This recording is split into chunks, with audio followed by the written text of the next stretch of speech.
This movie begins with the thoughts of a man, Max, who narrates his likes and dislikes, his beliefs and disbeliefs, while underwater visuals show a man drowning, gasping beneath a river known for taking men when time and chance leave them behind. Things take a bad turn exactly 1 week earlier, when life still has structure and the lonely man still has a job. He works at the closing office department, handling files that come with impossible cases and messy endings. A new detective is shown around. He's introduced to Max, the man whose whole family was taken in one brutal moment. The detective gets advised not to try small talk with Max again, as there's no point, and no one really gets close to a man stuck in the past. Later, he walks the railway's edge without reacting to the 3 men in hoodies, who are clearly waiting for trouble to clock in. They pick him as tonight's target, following him into the men's restroom where they corner him for a wristwatch.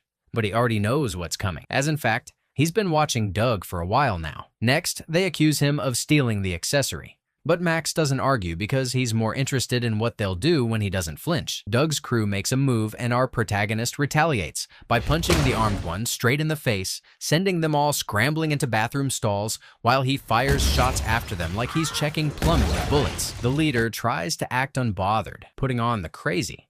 But when his victim catches him, he starts mumbling some weird prayer for help like he's summoning backup from a god who's just as shady. He pulls out a photo of his wife, and suddenly it's clear this isn't random because no one carries that picture by accident.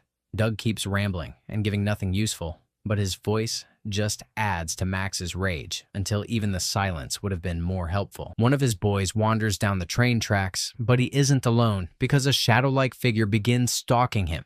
And when he tries to fight it off, an oncoming train barrels into him. Max returns to Trevor, interrupting the mood without concern because he wants more information about who might be behind his family's disappearance, though Trevor wishes he would leave it alone. Trevor had mentioned Bill before, but the requester still isn't convinced.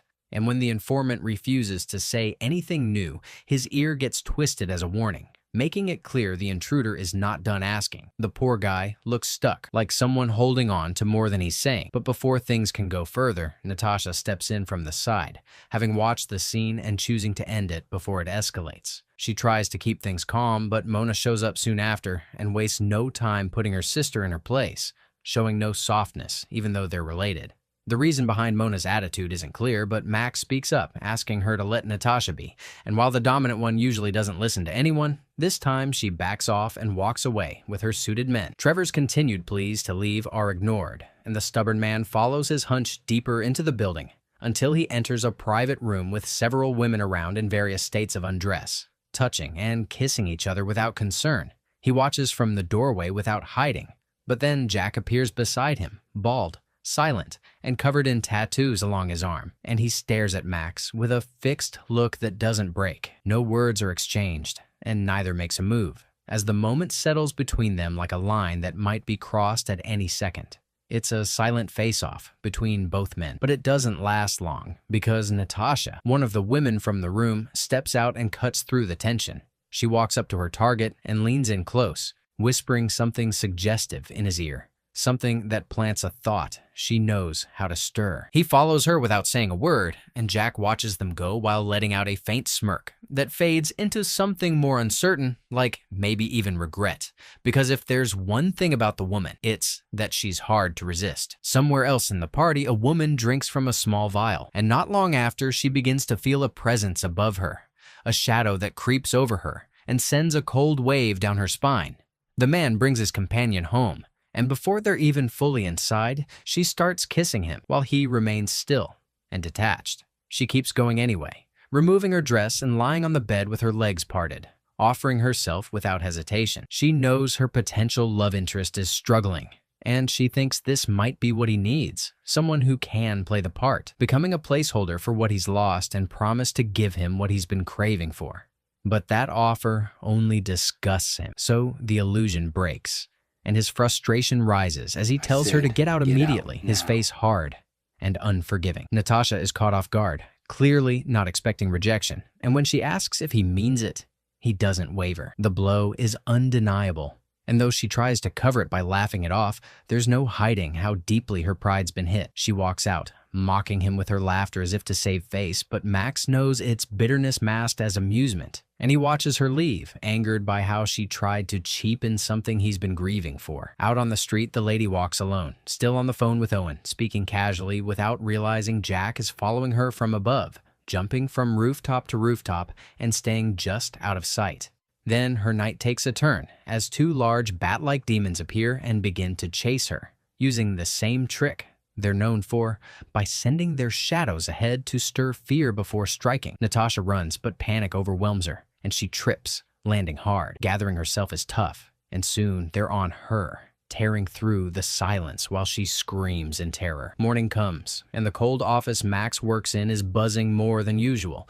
He doesn't know what exactly is going on, but across the street, a familiar car honks, and inside, it is Alex, his old partner, bringing with him the hope of answers. The driver takes him on a ride to a crime scene, and he doesn't know why he's been brought there, but the former colleague reaches into his pocket and pulls out the missing driver's license, which was found at the scene. The tattoo on Natasha's wrist is all the confirmation the grieving man needs, and now another person he's had contact with has turned up deceased. Meanwhile, Jack stays on the rooftops watching them as they make their assumptions. Alex drives the passenger to another part of town and steps out under the rain because he wants answers. The girl who was with Max the previous night has been mauled, and although he's clearly affected by Natasha's passing, he insists he has nothing to answer for. The investigator is running out of patience because he expects his former partner to open up to him about what's bothering him. But the other man doesn't think Alex has done enough about his missing family. So there's no trust, just a wall of silence. This gets to the officer because he's been doing all he can. But Max is too clouded by rage to accept anything that doesn't bring him closer to whoever is responsible. He walks away, ignoring Alex's calls. Mona hasn't heard the news yet, but she's informed while in the middle of a high-profile meeting, showing no emotion as she listens and simply nodding and keeping her chin up. Meanwhile, Alex is willing to do everything within his power to help his old partner.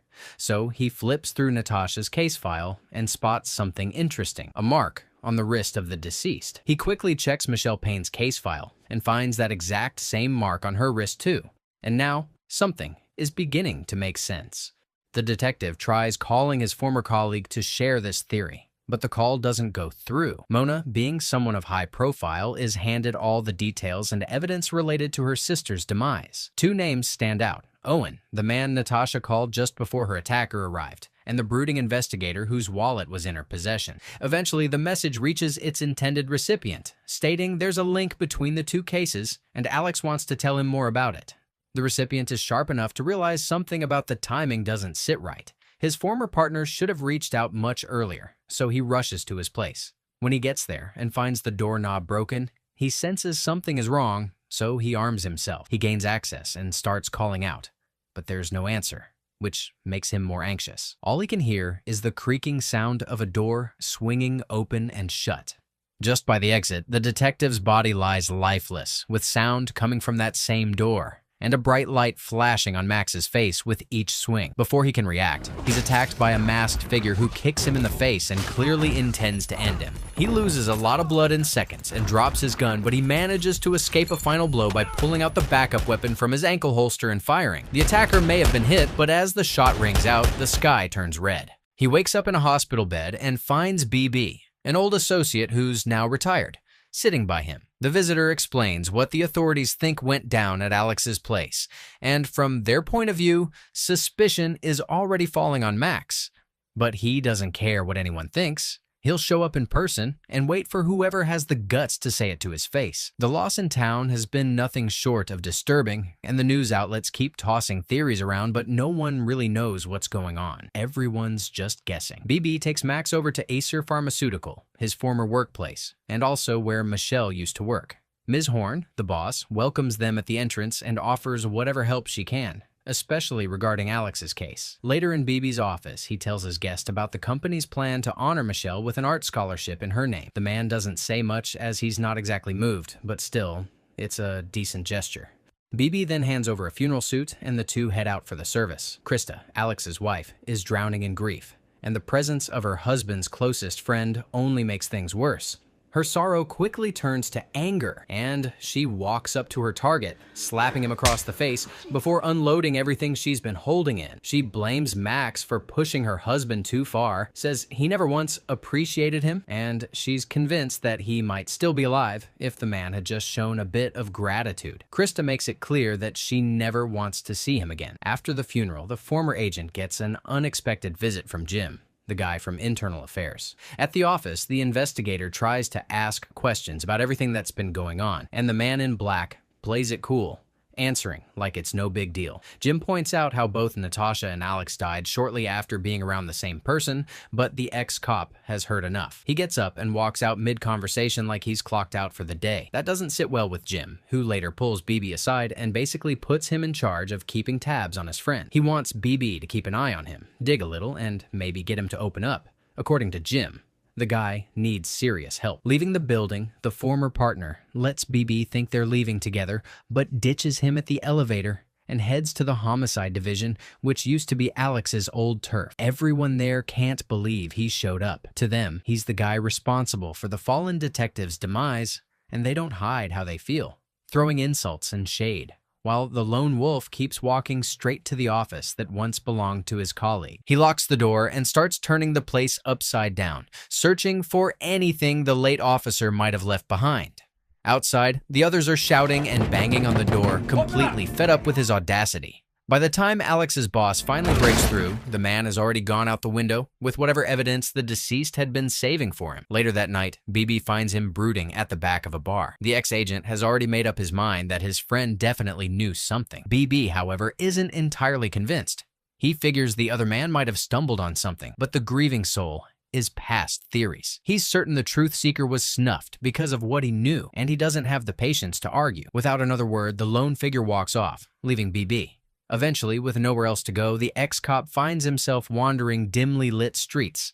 That's when he notices a group moving strangely in the distance, and he senses something's off. They look too calculated, like hitmen maybe. So the wanderer grips his weapon, already anticipating a fight. Unfortunately, it's not enough. As he backs up toward a building, trying to create space, he walks straight into Mona's gun. She doesn't waste time. Known to be tough, not exactly the patient type, and since her sister Natasha's last known contact was standing right in front of her, she's not about to let things slide. So he kneels, and every question she asks is followed by a punch, as if the answers depend on how much damage his jaw can take. But the man honestly doesn't know how his wallet ended up with her sister. Eventually, he gets a few words in. He says Natasha's casualty is connected to Michelle's and Alex's too, but he's proposing a partnership to solve the cases. The new allies stop at an abandoned building, and as they make their way to the third floor, they hear someone screaming in a high pitch that's guttural and definitely not okay. It's Owen, the last person Natasha called before she died, and he's in total chaos, clawing at the air and muttering nonsense, also covered in sweat, terrified out of his mind, and barely aware that the two even stepped in. They try to talk to him, but he keeps going on about what happened to the woman. Then, without warning, it's like something takes over him and makes him start walking backwards, mumbling about wings and salvation, heading straight for an opening at the edge of the building where he falls straight down and lands hard on a car below. Unbeknownst to them, Jack is nearby, watching. Later, the reluctant duo visit a tattoo artist and inquire about the strange symbol found on Owen. The artist identifies it as a Norse Valkyr myth tattoo, and according to legend, the only way to reach heaven is through a violent sacrifice. Back in the old days, large birds supposedly circled over battlefields, choosing who deserved salvation. Meanwhile, Jack is having his own fun. Somewhere far from moral decency, he's presiding over the torture of a man tied to a chair. He taunts the poor guy with a vial, letting him taste just a drop, and it's enough to supercharge him. Enough to make him tear out of the chair. The rest of the liquid was spilled earlier, and Jack has a plan.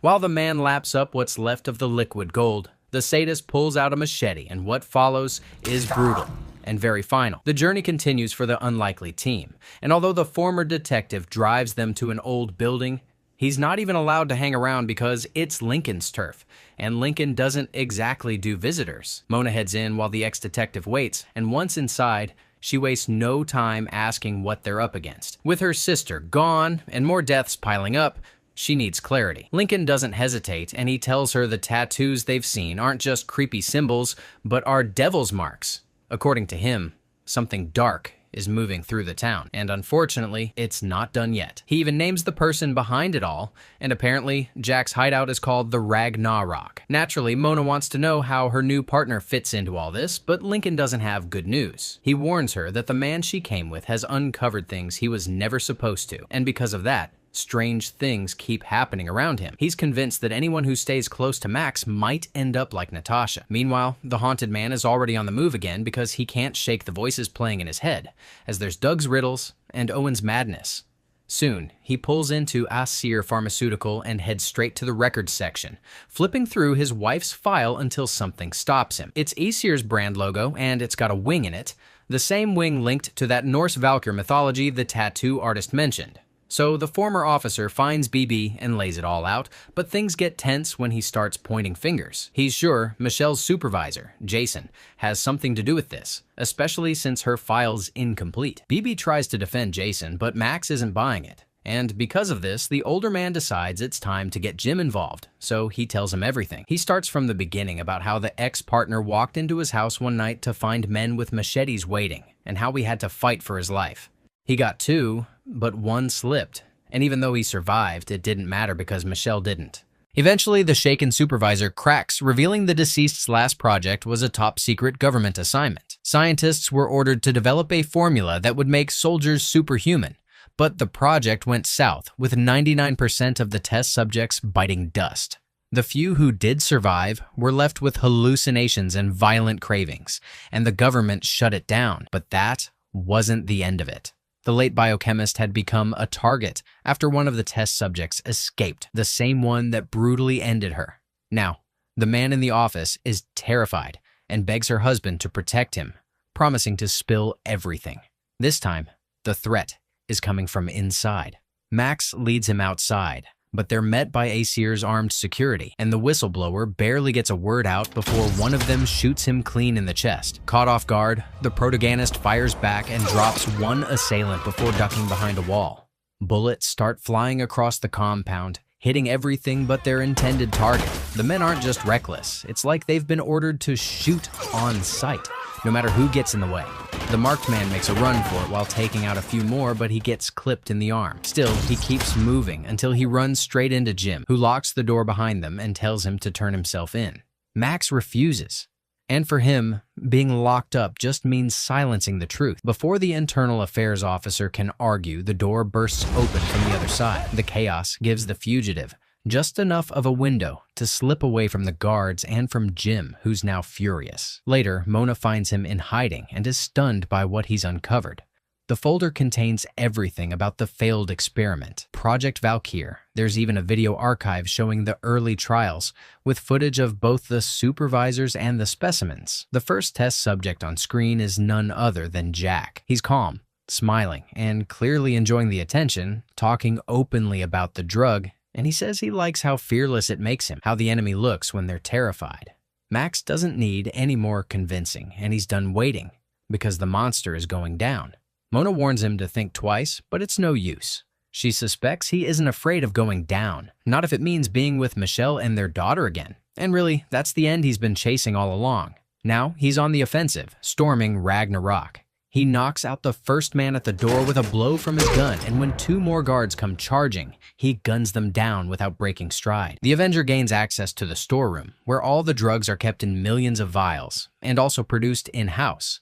And although it's silent at first, Jack's men are already on high alert.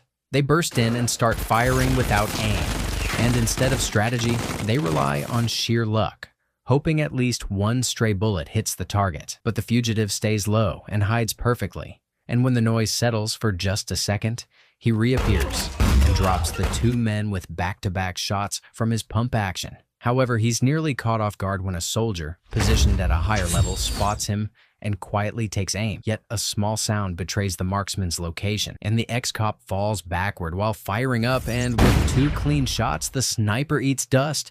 Just when things calm down, the mastermind enters the scene like he's been waiting for this exact moment. With his machete in hand, he charges at the former detective and pins him to the ground.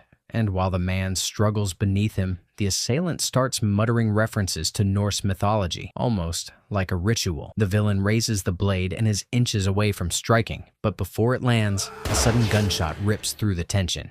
BB shows up and fires straight into the attacker's chest. The protagonist is shocked, and although he's grateful, he immediately asks how BB even knew he was at Ragnarok. BB says a few words, and before the hero can get any answers, Joe, BB's trusted colleague, steps in and knocks him out. Eventually, the lead character regains consciousness, and when he does, he finds himself limping ahead, with handcuffs digging into his wrists and a gun trained against his back. The mood is quiet, and then BB begins to talk. He explains that Michelle had gotten too close by poking around and stumbling onto something that was meant to stay buried. And so, for BB, eliminating her wasn't emotional, but necessary. After that night, BB changed completely, and from that point on, he decided he would always protect himself first, even if it meant betraying those he once called family. The villain was just another pawn, and BB hadn't hesitated to take him out either. After all, he still has dozens of soldiers at his disposal and more waiting if needed. And then he admits that on the night Michelle lost her life, the lead man had barely missed him. BB was already there, watching the entire thing unfold, standing between the deceased and the one who still had to live with it. Max can't stop the tears because the one person he trusted, the one who stuck with him through everything, is the same one who's been behind all the pain. And just when it feels like he's already at rock bottom, BB says he didn't even mind when his dad died, which is cruel and it's pointless. And it's exactly the kind of thing you don't say to someone who's already drowning. While the man is still trying to process that, BB says everything's already set up and the world's not likely to ask questions. Not when everyone already thinks he hasn't exactly been doing well lately. Joe fires, but Max acts fast and knocks him sideways so the bullet misses, and he throws himself into both opponents so they go down while he takes off. He dodges the next wave of gunfire and leaps into the freezing river, cold enough to stop a heart, so the new villain just assumes that's it, and the man is done for. And honestly, maybe he is, because the man sinks, and the cold gets into everything. His thoughts start fading, until there's just one thing left: Michelle. The whole memory of what used to be is enough to make him fight again, even though his body is numb and the current is dragging him and he's barely able to move. But he reaches into his pocket and he grabs one vial of Valkyr to gulp down. Something shifts and he roars from under the water like something wild and angry and alive. And a storm of huge black birds answers, like they've been waiting for him to wake up. Meanwhile, Jim is getting grilled by his boss for not handling the Max situation, but he's done pretending everything is fine. So he calls in the FBI because maybe they can do what no one else could. Now that the FBI is involved, BB and Joe start panicking properly, and they come up with a quick escape plan. While they're moving through the parking lot, Max shows up and wipes out every single guard without blinking. But the main culprit still managed to slip away. Then BB grabs his phone and calls Miss Horn because he needs a chopper. Now, the betrayed man keeps coming, but the birds come back too, and this time they're circling with the shape of Michelle in their center, and her voice is calling to him. For a second, he just stands there, like none of the chaos matters, and then he screams. Not just out of rage, but out of something deeper. That energy blasts outward, sends the birds flying high into the sky. A guard tries to shoot, but Mona jumps in just in time and tells her partner to stop looking back and start ending what needs to be ended. Then she's off again, and she finds the sidekick, who tries to talk slick, like he always does, but Mona handles it quickly and smartly and runs off again before Azir's goons can show up. He still manages to hit one last button before giving up the ghost, activating a bomb that goes off and blows a whole side of the building. And honestly, that explosion feels right on cue for Jim and the team. Max finally corners his nemesis on the rooftop, but the opponent shoots him first with the defender, taking the hit, and now the other man is suddenly out of bullets now. He then tries talking again, trying to smooth his way out of it like the old days, but his former friend isn't here for speeches. So he shoots the retiree right in the heart, and it's quite simple and final. When it's done, the troubled guy just falls to his knees because he's got nothing left, while the guards surround him. He starts mumbling those same weird likes and dislikes from the beginning, like the whole nightmare just looped right back to where it all started.